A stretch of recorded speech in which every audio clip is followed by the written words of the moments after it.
Mom said you'd help. You owe us. My brother smirked as he and his pregnant wife moved into my apartment without asking. You can afford another place, she added, tossing my clothes into trash bags. I didn't fight. 48 hours later, my phone exploded with 32 missed calls. Hey everyone. Before we dive in, I have a quick favor to ask. If you enjoy content like this, please hit the subscribe button. It's free, supports the channel, and ensures you never miss out on amazing videos. Alright, let's get started. My hand froze on the doorknob when I heard voices coming from inside my apartment.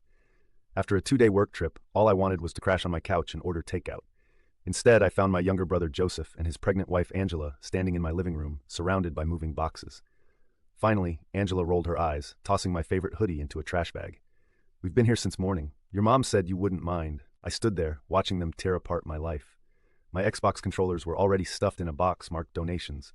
My framed photos were stacked carelessly by the door. The coffee table I'd saved 3 months for was now covered in Angela's Pinterest-inspired decor. What the hell are you doing? I kept my voice steady, even as I noticed they'd already moved their clothes into my bedroom. Joseph gave me that familiar smirk, the same one he'd worn when he'd borrowed my car and returned it with an empty tank. Mom said you'd help. Remember when I covered for you that time in high school? You owe us. That was 15 years ago. I'd snuck out to a party and he'd told Mom I was studying at a friend's. Apparently, that teenage favor had compounded interest. We got evicted, Angela announced like she was telling me about the weather. Your place is perfect for the baby. You can afford something else with your salary. We checked your pay stubs in your drawer. They'd gone through my stuff. Of course they had. Get out. I wasn't yelling. Not yet. Don't be dramatic, Joseph waved me off. Mom's already told everyone how generous you're being. The family group chat was blown up with messages about what a great brother I was. I checked my phone.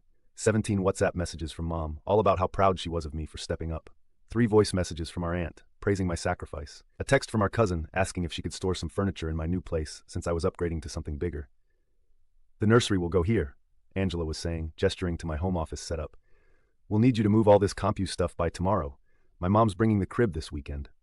I watched as she knocked over my coffee mug, the one my best friend Cynthia had given me last Christmas. It shattered on the hardwood floor. She didn't even look down. Oops, she shrugged. We'll need new flooring anyway. This dark wood is so depressing. Joseph was already sprawled on my couch, feet up on the cushions, scrolling through his phone. Mom said to remind you about that time she helped with your security deposit. Family helps family, bro. That help was a loan. I'd repaid it within 2 months, with interest. But that's not how the family remembers it. I walked to my bedroom, their bedroom now, apparently. My clothes were stuffed into garbage bags. The gaming PC I'd built myself was unplugged, its cables tangled. My bed had their sheets on it, cream-colored, with little ducks. We need the dresser space, Angela called from behind me. Just donate what you don't need. Minimalism is in anyway. I turned around slowly. They both took a step back. You have 48 hours, I said quietly. What? Joseph laughed nervously. Come on, you can't. 48 hours. Then I'm coming back. Whatever's still here goes in the dumpster, including you. Angela's hand went to her belly protectively. You wouldn't dare. I'm pregnant. 46 hours and 59 minutes now. I walked out, closing the door softly behind me. My phone buzzed. Mom calling. I declined it. They thought I was backing down. Running away. Let them think that. I hadn't survived on my own since 18 by being a pushover. I'd learned the hard way that sometimes the quiet ones are the most dangerous. Joseph had always relied on loud drama and Mom's enablement. I preferred to plan. Sitting in my car, I pulled out my phone and made 3 calls. One to my friend Cynthia, who worked in property management. One to my boss, Sebastian, who'd been warning me about setting boundaries with family for years. And one to record a voicemail to myself, time-stamping exactly what I'd found in my apartment. Then I started my car and drove to the 24-hour diner where I always did my best thinking. I ordered coffee, opened my notes app, and began to type. Joseph and Angela wanted to play house. Fine. But they were about to learn that my patience wasn't the same thing as weakness. They had 48 hours to enjoy their victory. After that, well, Mom always did say I was good at solving problems. I took a sip of coffee and smiled.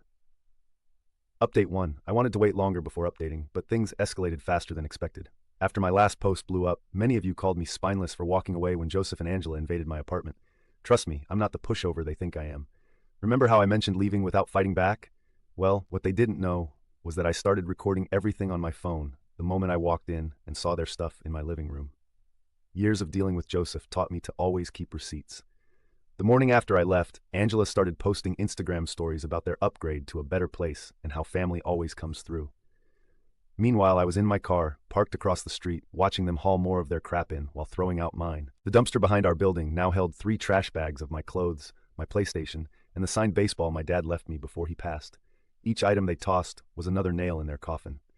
My friend Cynthia let me crash at her place, but I only stayed 2 nights. By day 3, I had a new apartment lined up, actually nicer than my old one and in a better area. But Joseph and Angela don't need to know that yet. Yesterday morning, the real show started. I was monitoring our family group chat when Angela sent a voice message complaining about the ancient washing machine in my apartment and demanding I pay for a new one. Mom immediately jumped in. "Clark, honey, pregnant women need reliable appliances. Can't you help them out? They're family." I broke my silence with a single message. "Sure, I'll handle the washing machine situation." They probably thought I was caving. I wasn't. See, what Joseph doesn't know is that I ran into his old supervisor at the grocery store last week. Turns out little bro wasn't working remotely like he told everyone. He got fired 2 months ago for sleeping through meetings and missing deadlines. He's been pretending to work while burning through their savings. So I made some calls, first to my landlord. "Hey, just wanted to let you know someone's illegally subletting my apartment." Then to the building manager. "Those people staying in 4B? They're not authorized tenants." Lastly, to the maintenance guy who's always helped me out. "That washing machine repair they're demanding? Don't even look at it." The screaming started around 6 p.m. I know because I was sitting in the coffee shop across the street watching it unfold. The landlord had posted an eviction notice, and Angela was having a meltdown in the parking lot. "What do you mean unauthorized tenants? Clark said we could stay. Joseph, fix this now." But Joseph couldn't fix it. He was too busy trying to explain to Angela why his work laptop was locked and his company email wasn't working. Apparently someone, definitely not me, had mentioned to HR that he was claiming to still be employed there. Mom's been blowing up my phone. "How could you do this to your brother? Angela is pregnant." I sent her the video of them throwing out Dad's baseball. She went quiet after that. This morning, Angela's mom showed up. I watched from my usual spot as she and Angela screamed at Joseph in the parking lot. Choice quotes included, "You've been lying about having a job," and "I knew you'd drag my daughter down." The best part? Angela's latest Instagram story is a screenshot of local apartment listings with the caption, "Sometimes toxic family members force you to level up." The irony is delicious. They have 72 hours to get out. Joseph tried calling me 14 times today. I blocked him. Angela's been posting cryptic Facebook statuses about betrayal and karma. Mom's switching between guilt-tripping me and begging me to be the bigger person. But here's what they don't get. I am being the bigger person. I'm just not being a doormat anymore. I move into my new place next week. It's got a brand new washing machine. Update 2. Thanks for all the support on my previous posts. A lot has happened in the past week, and honestly, watching it all unfold was better than any TV drama. I'd been staying quiet, letting Joseph and Angela dig their own grave while I got everything set up in my new place. But last Tuesday, I decided it was time to light the fuse. I'd taken screenshots of Joseph's LinkedIn showing he'd been open to work for 3 months. Angela had no idea. She thought he was still pulling in decent money. All it took was one anonymous Instagram DM to her with those screenshots. I was having coffee with Cynthia at the diner across from my old apartment when the screaming started. We could hear Angela through the open windows on the 4th floor. 3 months? You've been lying to me for 3 months? Joseph's voice came next. "Baby, I was trying to protect you. The stress isn't good for the baby." Wrong thing to say. Angela went nuclear. "Protect me by letting me post about our wonderful life while you're unemployed, making me look like an idiot."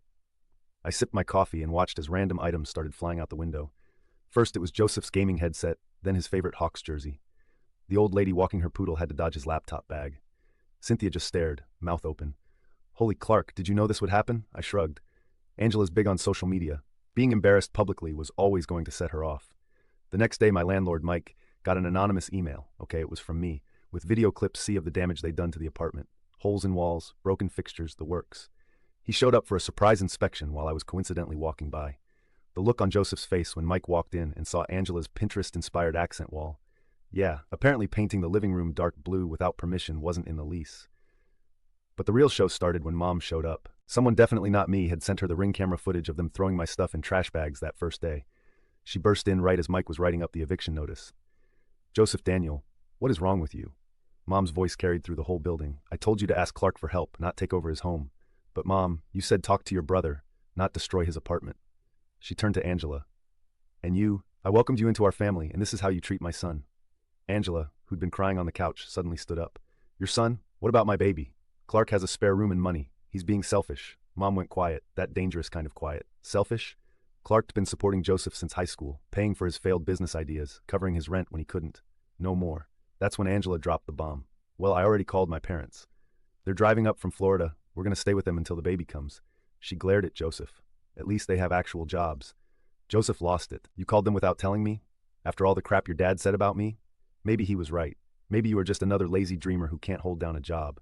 I left them to it. The next few days were a blur of moving trucks, slammed doors, and Angela's parents showing up in their SUV looking like they just sucked lemons. Joseph tried calling me 17 times. I sent him one text. Remember when you said I owed you debt? Paid. Mom's been texting too. Apparently, Joseph admitted this wasn't the first time he'd lied about losing jobs. She's finally seeing the pattern everyone else noticed years ago. Yesterday she sent me a long message, apologizing for enabling his worst impulses. Angela's staying with her parents until the baby comes. Joseph's couch surfing with his gaming buddy. The landlord's keeping their security deposit for damages. And I heard Angela's dad is making Joseph sign a repayment agreement for the repairs. My new apartment has a great view, solid walls, and most importantly, no entitled siblings trying to take over. Cynthia says I was too harsh, but honestly, sometimes people need to face consequences. Joseph's been skating by on charm and guilt trips his whole life. Maybe hitting rock bottom will finally wake him up. I did keep one thing from the old apartment. Joseph's dumb live laugh love sign Angela hung up. It's in my garage, thinking of sending it to them as a baby shower gift. Finally, update first. Thanks for all the support on my previous posts. A lot has happened in the last 2 weeks, and this will be my final update on the situation with my brother Joseph and his wife Angela. I mentioned in my last post how I'd been methodically documenting everything while appearing to just take it. Well, the time for being passive is over. Here's how everything finally exploded. Remember how Angela had been bragging on her Instagram about their amazing new place, my apartment, and how they'd upgraded their living situation? I'd been screenshotting every post. Last week she did a whole home tour video showing how they'd redecorated, aka completely trashed my place and replaced my stuff with their tacky decor. That video turned out to be pure gold. I waited until Joseph left for his daily job hunting, aka playing Call of Duty at his friend's place, before making my move. I had Cynthia park outside to record everything on her phone. Not for anything legal, just for my own satisfaction. I walked into my apartment at 10 a.m., sharp. Angela was sprawled on my couch, scrolling through TikTok, surrounded by takeout containers. "Oh, look who finally grew a spine," she smirked, not even looking up. I didn't respond. Instead, I started a FaceTime call with Mom, making sure to prop up my phone where it could capture the whole room. "Mom, great timing. I wanted you to see something interesting." I turned to Angela. "So Angela, tell Mom again how you're so excited about the baby, and how you've been saving all your money for the nursery." Angela's head snapped up. "What are you?" I cut her off, because I've got Joseph's former manager Dave on the other line. "Want to know something interesting? Mom, Joseph was fired 6 weeks ago for stealing from the register, but he's been pretending to go to work every day, letting Angela spend her savings on baby stuff while he burns through their rent money." Mom started saying something, but Angela's scream drowned her out. "He," I smiled. "Oh, he didn't tell you?" "That's weird because he told his Xbox buddies all about it. I've got those chat logs too. Want to see where he called you and I quote, 'a naive cow who believes anything'?" The color drained from Angela's face. She started frantically texting Joseph. "You're lying," she whispered, but I could see the doubt in her eyes. "Am I? Check your joint account." "Oh wait, you can't because Joseph changed the password last week. Wonder why." That's when Joseph burst through the door, face red. "What the are you doing?" I turned to face him. "Finally showing up to work, bro. Or did you die in Warzone again?" He lunged at me, but I was ready. One quick step aside and he stumbled past me, crashing into their pile of Amazon packages. Angela's screech could probably be heard 3 blocks away. "You got fired. We're broken. You've been playing games." Mom was still on FaceTime watching everything unfold. "Joseph Daniel, tell me he's lying. Tell me you didn't steal that money I gave you." Joseph's face went from red to white. "Mom, I can explain. I wasn't done." "Oh, and Angela, those designer bags you've been showing off on Instagram, the ones Joseph bought you for being such an amazing wife? Check Facebook Marketplace. He's been buying knockoffs and reselling the real ones you got from your parents." The next 10 minutes were chaos. Angela threw everything she could grab at Joseph. Mom was crying and praying on FaceTime. Joseph tried to blame everything on me, saying I was jealous of their relationship. That's when I played my trump card. "By the way, the landlord is coming by in an hour." I showed him Angela's Instagram tour of all the unauthorized renovations. "You've got 72 hours to get out before he files formal eviction proceedings." "Oh, and Angela, I sent screenshots of everything to your parents. They're pretty interested in that joint account situation." I walked out to the sound of Angela calling her dad, Joseph begging her to listen, and Mom having what sounded like a breakdown on FaceTime. Cynthia got everything on video from her car. Not for anything legal, just for those moments when I need a smile. That was 2 weeks ago. The aftermath: Angela moved back in with her parents and filed for divorce. Joseph's sleeping on Mom's couch, but she's not exactly happy about it, especially since she found out about the stolen money. The landlord kept their security deposit to fix the damage, and I'm getting a sweet deal on a new place, thanks to having documented everything so carefully. Yesterday, Joseph came crawling back, crying about how he's changed and learned his lesson. I just showed him the video of him stealing my stuff and laughed in his face. Mom says I'm being cruel. Maybe I am. But you know what? After everything they put me through, I'm completely fine with that. The best part? I heard through family gossip that Angela's dad is making Joseph pay back every penny he stole, or he'll press charges for financial fraud. Turns out her dad has some interesting connections in town. I almost feel bad for Joseph, almost. So that's it. My apartment is back to normal, Joseph's life is in shambles, Angela's having her baby far away from his drama, and Mom's finally realizing her precious baby boy isn't so precious after all. Thanks for following this crazy journey. Special shout out to everyone who advised me to document everything. You were absolutely right.